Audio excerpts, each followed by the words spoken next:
ओम अज्ञानतिमिरन्धस्य ज्ञानाञ्जनशलाखया चक्षुरुन्मीलितं येन तस्मै श्रीगुरवे नमः। नमो ओम विष्णुपादाय कृष्णप्रेष्ठाय भूतले श्रीमते भक्तिवेदान्तस्वामिन् इति नामिने। नमस्ते सरस्वते देवे गौरवाणी प्रचारिणे निर्विशेषा शून्यवादी पाश्चात्यदेशतारिणे। जय श्री कृष्ण चैतन्य प्रभु नित्यानंद श्री अद्वैत गदाधर श्रीवासदि गौर भक्तवृंद। हरे कृष्णा कृष्ण कृष्णा हरे हरे, हरे राम राम राम हरे हरे। हरे कृष्णा। तो पिछली कुछ कथाओं से हम वर्णन कर रहे थे, हम चर्चा कर रहे थे।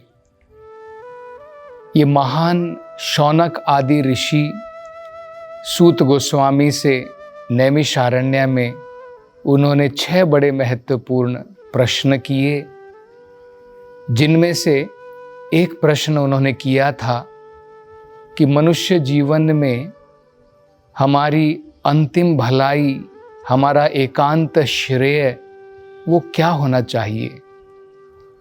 सूत गोस्वामी ने उत्तर में बताया था कि भगवान कृष्ण की प्राप्ति, उनकी प्रेम भक्ति, वही हमारा अंतिम श्रेय, हमारी अंतिम भलाई इस मानव जीवन में है। एक और प्रश्न पूछा था, उन्होंने कहा था सारे वेदों का सार क्या है, कृपा करके बताइए। तो सूत गोस्वामी ने उत्तर में कहा था सारे वेदों का सार ना तो कर्म है, न ज्ञान है, न योग है। सारे वेदों का सार है कि हमें भगवान की भक्ति करनी चाहिए। और कैसी भक्ति करनी चाहिए? अहेतु की भक्ति करनी चाहिए। और आगे वो बताते जाते हैं कि मनुष्य जीवन में भगवत प्राप्ति बहुत महत्वपूर्ण है। उन्होंने क्या कहा था? उन्होंने कहा था जीवस्य तत्व जिज्ञासा, जीवन के अंदर में तत्व की जिज्ञासा, परम सत्य क्या है उसके बारे में जिज्ञासा करना बड़ा ही महत्वपूर्ण है मानव जीवन में। आगे उन्होंने बताया था, फिर लोग बोलेंगे कि ठीक है, आप कह रहे हैं कि भाई परम सत्य तत्व के बारे में हमें समझना चाहिए, वो तत्व होता क्या है? तब सूत गोस्वामी ने बताया था वो तत्व क्या है। उस तत्व को हम 3 अलग अलग स्तर पर समझ सकते हैं। पहले हम ब्रह्मेति परमात्मेति भगवानिति शब्दते, सबसे पहला साक्षात्कार ब्रह्म ज्योति का होता है, ब्रह्मन का होता है। उसके ऊपर परमात्मा का साक्षात्कार होता है, जब हमें ज्ञात होता है कि भगवान सबके हृदय में विराजमान है परमात्मा के रूप में, वो साक्षात्कार हम करते हैं। और अंत में भगवान का साक्षात्कार होता है और भगवान की भक्ति में व्यक्ति जो है भगवान के साथ में युक्त हो जाता है।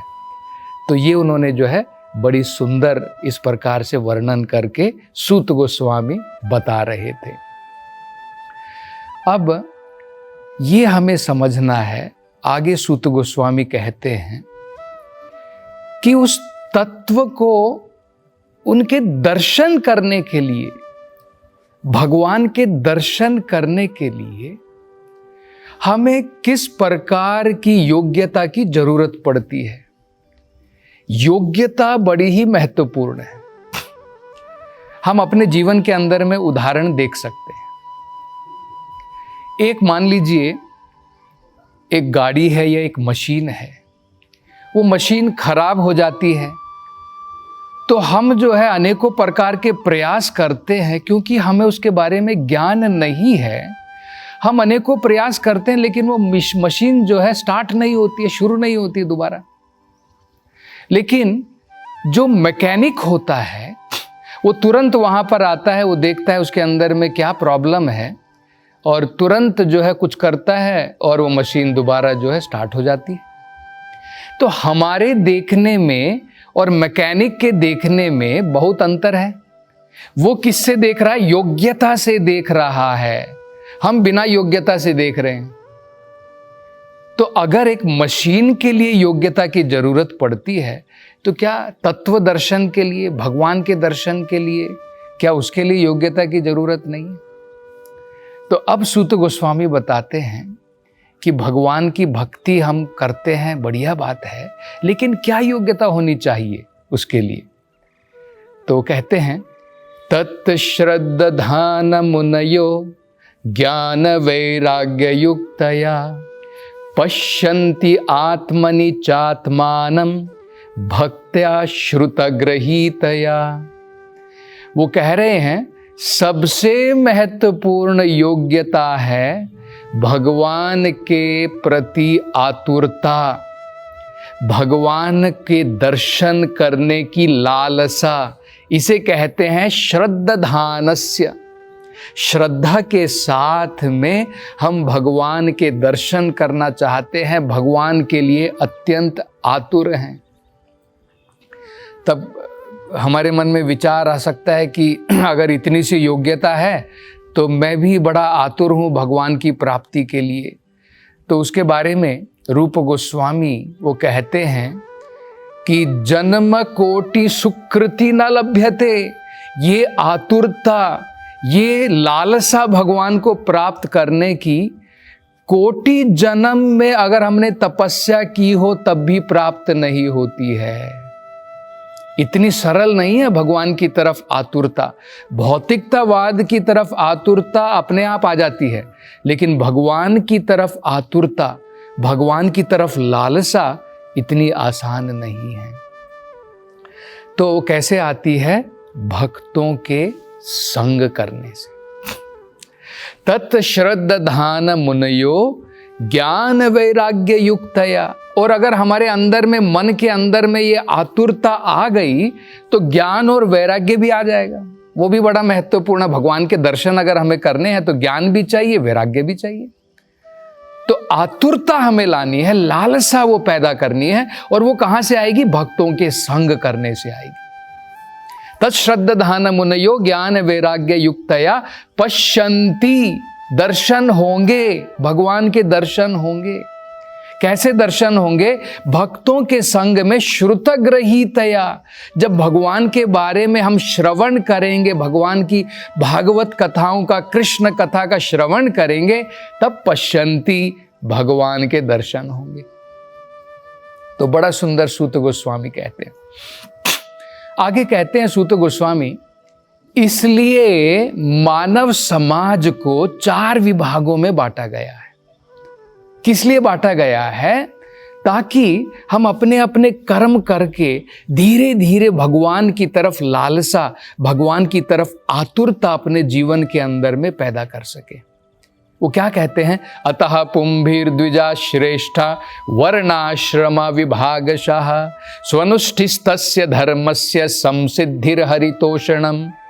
वो कहते हैं कि इसलिए मानव समाज को वर्ण और आश्रम में बांटा गया है। 4 वर्ण होते हैं, ब्राह्मण, क्षत्रिय, वैश्य, शूद्र।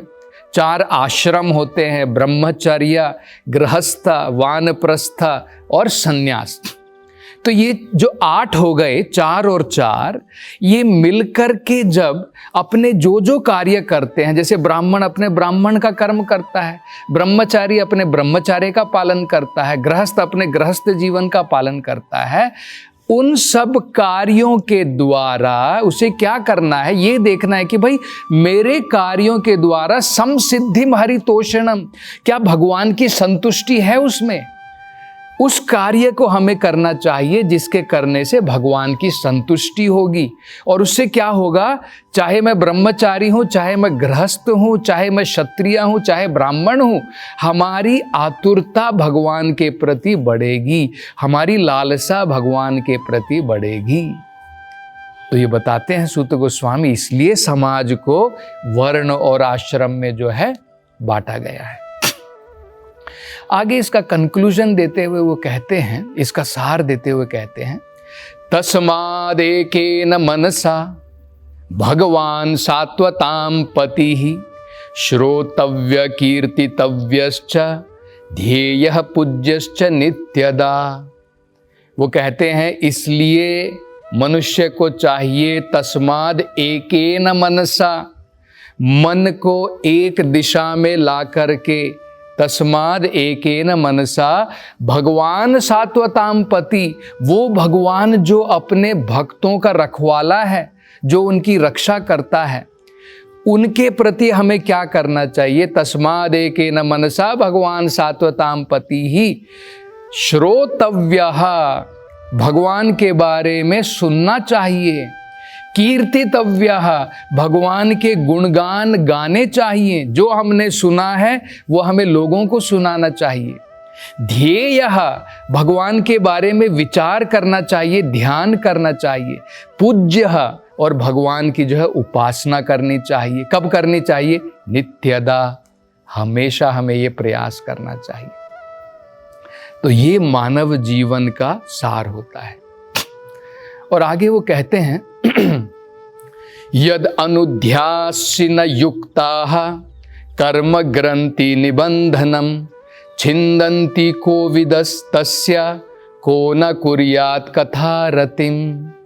वो कहते हैं ये भगवान की जो कथाएं होती हैं, इन कथाओं के द्वारा हमारे हाथ के अंदर में एक प्रकार से ताकतवर तलवार आ जाती है।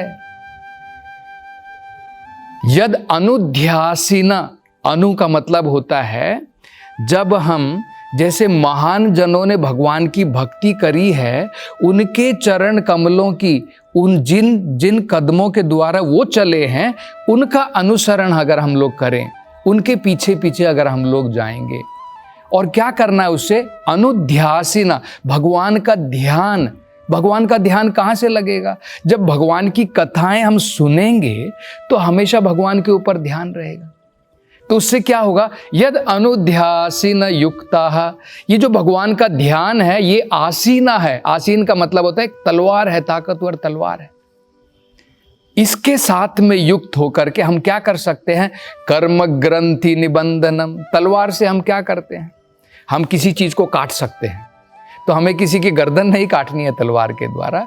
ये जो भगवान के ध्यान की तलवार है, इससे हमें क्या काटना है? इससे हमें अपने कर्म की ग्रंथि काटनी है। कर्म की ग्रंथि, अनेकों ग्रंथि इस भौतिक संसार में हमें जकड़े बैठी है, उसको हमें जो है भगवान की ध्यान की तलवार के द्वारा काट गिराना है। कर्म ग्रंथि निबंधनम छिंदन्ति कोविदस्तस्य, जो भगवान की भक्ति में इस प्रकार से लगा है वो बुद्धिमान व्यक्ति है। वो कर्म की ग्रंथि को छिंदन्ति, काट डालता है। को न कुर्यात् कथा रतिम, अगर उस व्यक्ति को ये पता हो जाए, लोगों को ये पता लग जाए कि भगवान की कथाओं में इतनी ताकत है कि वो एक तलवार के बराबर है, जिसके द्वारा मैं अपने कर्म की ग्रंथि को काट सकता हूँ, को न कुर्यात् कथा रतिम, तो कौन मूर्ख व्यक्ति है जो भगवान की कथा की तरफ रुचि नहीं रखेगा? मतलब वो तो मूर्ख व्यक्ति है जिसको भगवान की कथाओं की तरफ अगर रुचि नहीं है। तब प्रश्न उठ सकता है कि भाई क्या करें? ये तो एक्चुअल बात है, फैक्ट है ये तो, कि हमारी भगवान में इतनी रुचि नहीं है। पॉलिटिक्स कहीं पर चल रही है तो हम लोग कान लगाकर सुनते हैं। कहीं पर कुछ चल रहा है, भौतिक जो है अनेकों प्रकार की चर्चाएं चलती हैं, न्यूज़ चलती रहती है, तो हम लोग 24 घंटे बैठ करके सुन लेते हैं। लेकिन भगवान की कथा सुनना बड़ा मुश्किल है, 20 मिनट भी बड़ी मुश्किल हो जाती है हमारे लिए। वो रुचि नहीं है ना। अगर हमारी रुचि है तो रुचि के ऊपर सब निर्भर होता है। तो रुचि कहाँ से पैदा करें? तो रुचि के बारे में आगे सूत गोस्वामी कहते हैं ये कठिन नहीं है। ये हमें रुचि कैसे पैदा करनी? वो कहते हैं शुश्रूषो श्रद्धानस्य वासुदेवे कथा रुचि स्यान महत् सेवया विप्रः पुण्य तीर्थ निषेवनात्। अगर हम भगवान के महान भक्तों की स्यान महत् सेवा, भगवान के महान भक्तों की सेवा करते हैं तो वासुदेव कथा रुचि, वासुदेव की कथाओं में स्वाभाविक तरीके से ऑटोमेटिकली रुचि हमारी जागृत हो जाएगी। ये हम उदाहरण भी देख सकते हैं, आगे हम देखेंगे। नारद मुनि की कथा भी आगे आने वाली है। नारद मुनि जी के बारे में बताया जाता है वो एक दासी पुत्र मात्र थे। तो बचपन से तो उनकी इस प्रकार से भगवान की कथाओं में रुचि नहीं थी, लेकिन जब महान संत गण वहाँ पर आते थे, वो और उनकी माँ मिल करके इन महान संतों की सेवा करती थी। उस सेवा के द्वारा नारद मुनि के अंदर में भगवान के प्रति रुचि जागृत हो गई। तो इसलिए कहा है, श्यान महत सेवया विप्रः पुण्य तीर्थ निषेवनात्। जो ऐसे महान संत हैं जो स्वयं तीर्थ के बराबर हैं, उनकी सेवा करने से ऑटोमेटिकली स्वाभाविक तरीके से ही वासुदेवे कथा रुचि, वासुदेव भगवान की कथाओं में रुचि जागृत हो जाएगी। तो उसके लिए हमें क्या करना है? बड़ा ही सरल कार्य करना है। इसे कहते हैं सत्संग। जिस प्रकार से असत्य संग में हमारे जीवन के अंदर में अनेकों प्रकार के अनर्थ भर जाते हैं। जैसे कोई व्यक्ति जो है जब बचपन में पैदा होता है, उसके अंदर में बुरी आदत नहीं होती, असत संग के कारण बुरी आदतें आ जाती हैं। ठीक इसी प्रकार से सत्संग के द्वारा हमारे अंदर में भक्तों की भांति भगवान के प्रति रुचि अपने आप जागृत हो जाएगी। और आगे जो है सूत गोस्वामी, अब भगवान की कथा में रुचि जागृत हो गई, और अगर हमने भगवान की कथा रुचि के साथ में हमने जो है सुननी प्रारंभ कर दी, उसका क्या फल मिलेगा, इसकी चर्चा अब हम अगली कथा में करेंगे। हरे कृष्णा। हरे कृष्ण मूवमेंट के संस्थापक आचार्य श्रील प्रभुपाद की हार्दिक इच्छा थी कि भगवान श्री कृष्ण और श्रीधाम वृंदावन की महिमा का पूरे विश्व में प्रचार हो। मथुरा वृंदावन में निर्माणाधीन गगनचुंबी वृंदावन चंद्रोदय मंदिर श्रील प्रभुपाद के इस उद्देश्य को समर्पित है। यह परियोजना वृंदावन को विश्व मानचित्र पर एक अनुपम छवि प्रदान करेगी। स्कंद पुराण में उल्लेखित है कि भगवान श्री कृष्ण के लिए एक मंदिर का निर्माण प्रारंभ करने मात्र से 7 जन्मों में किए गए पापों का नाश हो जाता है, और ऐसा करने वाला व्यक्ति नरकीय लोकों में कष्ट भोग रहे उसके पूर्वजों को मुक्त कर सकता है। अतः एक सुनहरा अवसर है भगवान श्री कृष्ण के लिए विश्व के सबसे ऊंचे मंदिर के निर्माण में सहयोग देकर सर्वोच्च पुण्य का भागीदार बने। 1 स्क्वायर फीट मंदिर निर्माण सेवा राशि 2100 रुपए मात्र। अधिक जानकारी के लिए संपर्क करें 8585850033 एवं 7725977260।